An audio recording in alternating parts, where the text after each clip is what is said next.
In a tragic incident, an Air India flight to London crashed shortly after takeoff near the Ahmedabad airport on Thursday afternoon. The flight, a Boeing 787-8 Dreamliner, carried 242 people, including 230 passengers and 12 crew members. Visuals from the Meghani area where the plane crashed showed thick black smoke encompassing the air. The flight was identified as Air India 171, which online flight tracker showed as 1:10 p.m. service from the Sardar Vallabhbhai Patel International Airport in Ahmedabad to Gatwick Airport in London. Just before the crash, Captain Sumit Sabharwal made the mayday call. According to Aviation Tracker, the Boeing 787-8 passenger jet had the registration VTANB. The jet had flown earlier in the day from Delhi to Ahmedabad. According to sources, former Gujarat Chief Minister Vijay Rupani was also on the flight. The Directorate of Civil Aviation also put out a statement confirming the horrific crash. The co-pilot gave a mayday call to the air traffic controller.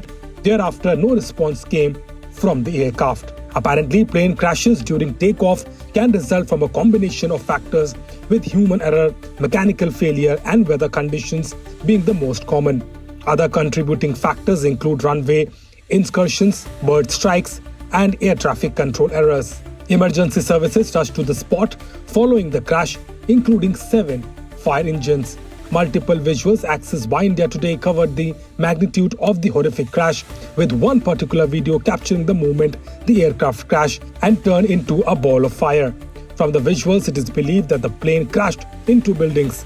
As many as 3 NDRF teams comprising 90 personnel have been deployed to the crash site from Gandhinagar. 3 additional teams are being moved from Vadodara. With that, Air India's London-bound flight crashes near Ahmedabad airport with 242 on board. 40 minute पर ठीक 2 minute के बाद जैसे ही वो हवा में 625 feet की ऊंचाई पर पहुंचता है, वो वापस जमीन की तरफ आने लग जाता है और एयरपोर्ट की बाउंड्री के बाहर एक रिहायशी इलाके की इमारतों पर गिर जाता है। तेज आग का गुबार उठता है। उसके बाद इलाके को काला धुआं घेर लेता है। ये प्लेन एयर इंडिया का था दोस्तों। इस प्लेन में 242 लोग सवार थे। ये सब अहमदाबाद से लंदन जा रहे थे। एयर इंडिया का ये प्लेन खच्चाड़ा था और ये कितना कूड़ा था, इसके बारे में आज ही एक पैसेंजर आकाश वत्स ने बताया है। आकाश वत्स ने इसी प्लेन से दिल्ली से अहमदाबाद की यात्रा की थी। अहमदाबाद से ही ये प्लेन लंदन के लिए उड़ा था, तो उन्होंने इस प्लेन को लेकर क्या कुछ कहा और क्या कुछ सवाल उठाए, सुनना बेहद जरूरी है। सुनिए। This AC is not working. Look at everyone, and it's so many people they are using these magazines. AC is not working at all. And as usual, your TV screens are also not working. Neither this button for calling the cabin crew. Nothing is working. दोस्तों, plane crash होने से ठीक पहले की ये plane के भीतर की तस्वीर है। देखिए दोस्तों, जिस प्लेन का एसी तक काम नहीं कर रहा था, जिस प्लेन की लाइट पैसेंजर की जलाने से जल ही नहीं रही थी, वो प्लेन कितना खटारा होगा, इसका अंदाजा तो आप लगा सकते हैं। जिस प्लेन के एसी का रखरखाव तक नहीं था, उस प्लेन के इंजन का कितना ध्यान रखा जाता होगा, ये सोचने वाली बात है। ये तस्वीर देखिए। इस तस्वीर में दिखाई दे रहा है एक परिवार जो कि राजस्थान के बांसवाड़ा का है। सबकी विमान हादसे में मौत हो गई।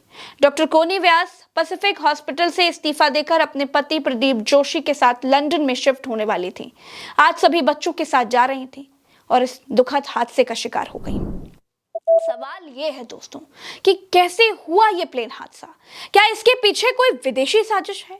क्या एयर इंडिया का प्लेन ज्यादा गर्मी के कारण क्रैश हो गया?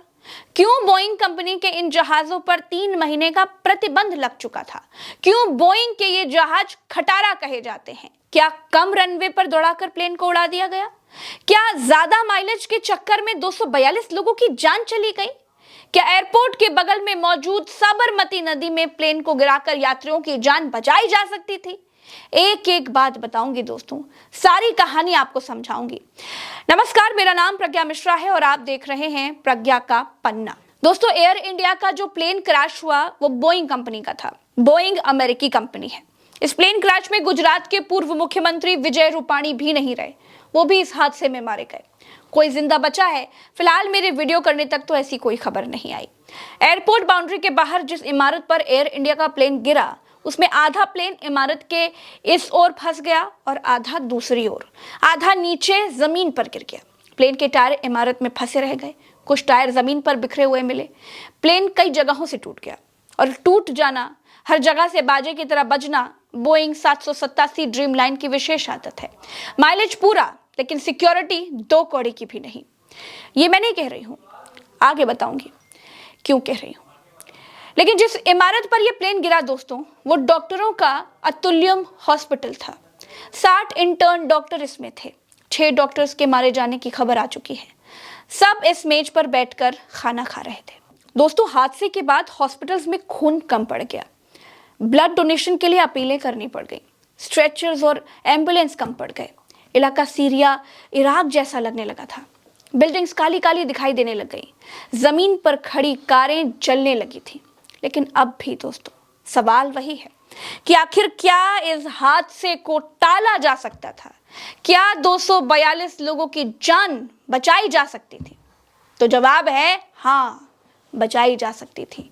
लेकिन भारत में भारत की सरकार के लिए भारत के लोगों की जान की कीमत एक वोट से ज्यादा और कुछ नहीं है। सोचिए, गाड़ी विदेश में चलती है, पूरी सेफ्टी फीचर्स के बिना वो चल ही नहीं सकती। एक 4 पहिया गाड़ी भारत में चलती है, उसमें कम पैसे खर्च करने वालों को 2 एयरबैग मिल जाते हैं, उससे ज्यादा खर्च करने वालों को 4 एयरबैग मिल जाते हैं, उससे ज्यादा पैसे खर्च करने वालों को कार में 6 एयरबैग मिल जाते हैं। यहाँ की सरकार की नजर में लोगों की जान की कीमत पैसे के हिसाब से तय होती है, जबकि विदेशों में कंपनियों के सेफ्टी फीचर्स हर गाड़ी में बराबर होते हैं, चाहे कोई रामू खरीदे या फिर कोई सेठ जी खरीदे। यही बात क्रैश हुए बोइंग कंपनी के 787 ड्रीमलाइनर विमान पर भी लागू होती है दोस्तों एयर इंडिया के इस क्रैश हुए विमान में इंजन की खराबी या टेक्निकल फॉल्ट बताया जा रहा है।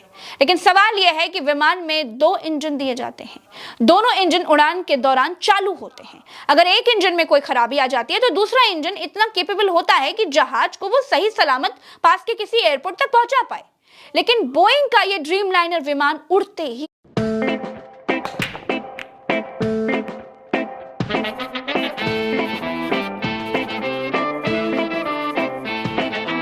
गिर गया। दैनिक जागरण के मिड डे अखबार में आज एक ऐड छपा था जिसमें एयर इंडिया का विमान बिल्डिंग फाड़कर बाहर निकलता हुआ दिखाई दिया। ये इत्तेफाक था या उसी तरह की घटना? खैर दोस्तों, अब मैं आपको बताऊंगी कि कैसे बोइंग के यह खटारा विमान मौत के सौदागर बनकर आसमान में उड़ रहे हैं। 2013 की बात है। 2 नए ड्रीमलाइनर 787 विमान जापान की 2 एयरलाइन कंपनियों के बेड़े में शामिल किए गए थे। इनमें लगी बैटरी में आग लग गई। आग लगने के चलते उसकी इमरजेंसी लैंडिंग करवानी पड़ी। अमेरिका की फेडरल एविएशन एडमिनिस्ट्रेशन ने 3 महीने के लिए दुनिया भर में सभी ड्रीमलाइनर विमानों की उड़ानों पर रोक लगा दी थी। उसके बाद बोइंग ने अपने बैटरी सिस्टम और उसके इंजन की गर्मी से बचाने के तरीके में कई सुधार किए थे। 2020 से 2022 के दौरान ड्रीमलाइनर में कई मैन्युफैक्चरिंग डिफेक्ट की खबरें आई थी। बोइंग ने भी माना था कि ड्रीमलाइनर की मैन्युफैक्चरिंग में कई तरह के फॉल्ट्स हैं। अप्रैल 2024 में दोस्तों बोइंग में काम करने वाले एक विस्ल ब्लोअर ने दावा किया था कि ड्रीमलाइनर 787 की बॉडी के कुछ हिस्से ठीक से नहीं जुड़े हैं और ये उड़ानों के दौरान बीच में ही टूट सकते हैं। ये विस्ल ब्लोअर इंजीनियर सैम साले थे जो 10 साल से ज्यादा समय से बोइंग में काम कर रहे थे।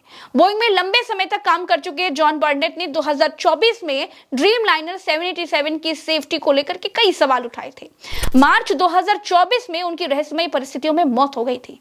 घर के पास ही एक पार्किंग एरिया में उनकी लाश मिली थी। दोस्तों, बोइंग 787 में इलेक्ट्रिकल सिस्टम का फेल्योर, विंडशील्ड में दरार, फ्यूल लीकेज और सॉफ्टवेयर में कई गड़बड़ियां होती रही हैं। 2024 में जापान में 787 की टेक्निकल कमियों की वजह से एक हादसा हुआ जब ANA एयरलाइंस के 787 में हाइड्रोलिक ऑयल लीक हुआ, जिसके बाद विमान को रनवे पर ही रोकना पड़ गया था। इस प्लेन क्रैश के कई कारण बताए जा रहे हैं। पहला कारण है डबल इंजन फेल्योर, यानी दोनों ही इंजन एक साथ फेल हो गए। दूसरा है स्टॉल हो जाना, मतलब जब विमान की नोज यानी आगे निकली हुई जो एक चोंच होती है वो बहुत ज्यादा ऊपर की ओर हो जाती है, तो विंग्स पर हवा का प्रवाह सही तरीके से नहीं हो पाता है। इससे लिफ्ट यानी विमान को ऊपर उठाने वाली ताकत जो है वो कम हो जाती है। अगर लिफ्ट विमान के वजन से कम हो जाए तो विमान नीचे गिरने लग जाता है, भले ही नोज ऊपर हो। इसे स्टॉल कहा जाता है।